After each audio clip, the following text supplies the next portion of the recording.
Hello everybody, greetings from heart care foundation of India. मैं हूं doctor के Agarwal.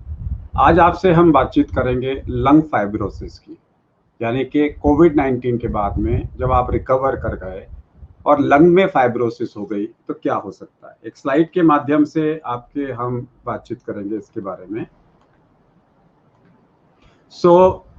Lung fibrosis का मतलब है इंटरस्टिशियल लंग फाइब्रोसिस, यानी कि लंग के इंटरस्टिशियल पार्ट के अंदर में रिकवरी के टाइम पे फाइब्रोसिस हो गई।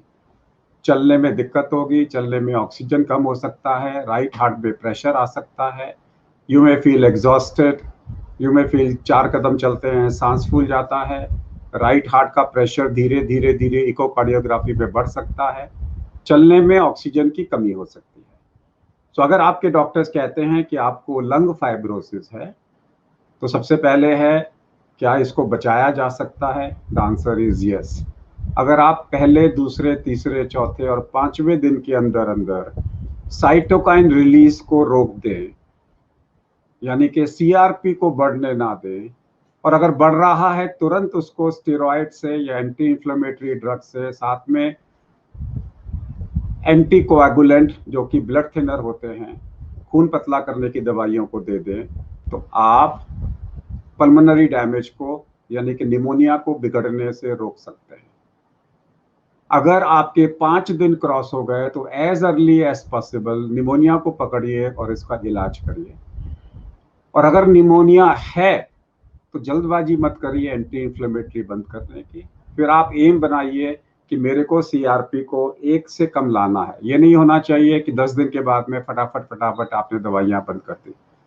जब तक आपका सीआरपी कम ना हो जाए तब तक आप फॉलो अप करिए, क्योंकि ऐसे केसेस में अगर सीआरपी ज़्यादा है तो रिकरेंट इन्फ्लेमेशन हो सकता है। रिकरेंट इन्फ्लेमेशन की बात मतलब है बार बार लंग्स में इन्फ्लेमेशन अगर होता है, सीआरपी बढ़ता है, तो लंग्स का डैमेज बढ़ता जाएगा।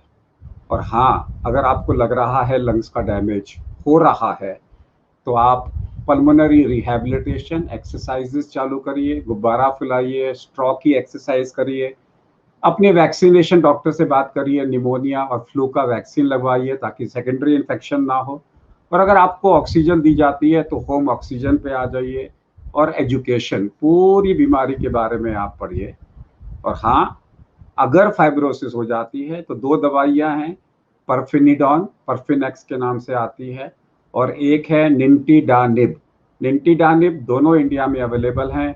निंटीडानिब बहुत कॉस्टली है और परफिडॉन जो है कंपैरेटिवली चीपर है। दोनों दवाइयाँ अवेलेबल है। लिटरेचर कहता है जो मिल जाए वो अच्छा। दोनों इक्वली एफिकेशियस हैं। Start with any one of them. For patients with severe pulmonary hypertension you may have to give sildenafil or other drugs. परफिनेडॉन को हम लोग 40 मिलीग्राम पर केजी के हिसाब से देते हैं। भारत में 200, 400, 600 मिलीग्राम की टैबलेट्स आती हैं, और मैक्सिमम हम 2 ग्राम की डोज पर डे दे सकते हैं। नॉर्मली 200 मिलीग्राम की टैबलेट दिन में 3 बार, एक हफ्ते बाद में 600 मिलीग्राम की टैबलेट दिन में 3 बार, और 14 दिन के बाद में 800 मिलीग्राम की टैबलेट दिन में 3 बार दी जा सकती है, बट ऑलवेज विथ फूड। तो हमारा कहने का मतलब है कि फाइब्रोसिस का ट्रीटमेंट भी अवेलेबल है। अगर आप समय पे फाइब्रोसिस की दवाइयाँ चालू कर देते हैं तो फिर फाइब्रोसिस भी रिवर्सिबल है अर्ली केसेस में, और आप फाइब्रोसिस को भी रिवर्स कर सकते हो। पहले फाइब्रोसिस को होने मत दो, यानी कि अर्ली 5 दिन के अंदर अंदर इन्फ्लेमेशन को रोकने की कोशिश करो। और अगर फाइब्रोसिस होनी चालू हो गई है तो फाइब्रोसिस को डिसॉल्व करने की दवाइयाँ चालू करें ताकि आपके लंग्स बिल्कुल नॉर्मल हो सके। लेट कर दिया तो फिर कोई भी दवाई इसमें काम नहीं करेगी। यहाँ पे ये सारी दवाइयाँ भारत में अवेलेबल हैं। कोई भी लंग स्पेशलिस्ट आपको इसका इलाज करके दे देगा। नमस्कार।